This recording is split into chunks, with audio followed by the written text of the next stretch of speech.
Notre invité Olivier Duris, bon, vous êtes psychologue clinicien, hein, Olivier.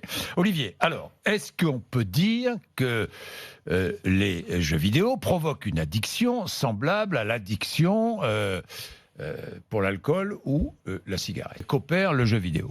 Déjà, il faut savoir que le terme addiction peut poser problème. Le terme addiction est encore en débat aujourd'hui parmi de nombreux chercheurs.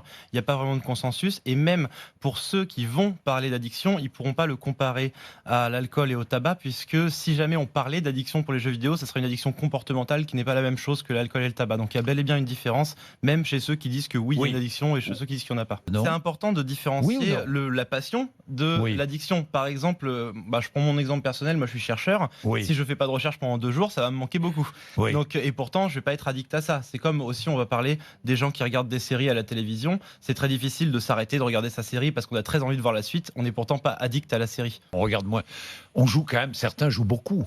Certains jouent beaucoup. Après, on est généralement dans le cadre de l'adolescence. Voilà. Notre invité, celui qui a parlé par téléphone tout à l'heure, l'a dit lui-même. À l'adolescence, je joue beaucoup. Maintenant, je suis adulte, je joue toujours, mais je joue moins parce qu'en même temps, j'ai peut-être une femme, j'ai peut-être des enfants, j'ai peut-être un travail, j'ai peut-être pas le temps. Et en fait, finalement, on voit bien qu'il y a possibilité de réduire. C'est même ce qu'on voit dans les cas les plus graves, parce que c'est pas parce qu'on parle pas d'addiction qu'on parle pas de jeux pathologiques, de jeux excessifs, donc de jeux qui fait qu'il faut aller voir des professionnels de santé comme des psys, des psychiatres ou autres. Mais on peut remarquer que ces joueurs-là, les joueurs qu'on va appeler joueurs pathologiques, on peut très bien, si on arrive à travailler le pourquoi du comment, faire en sorte qu'ils deviennent plus tard des joueurs occasionnels.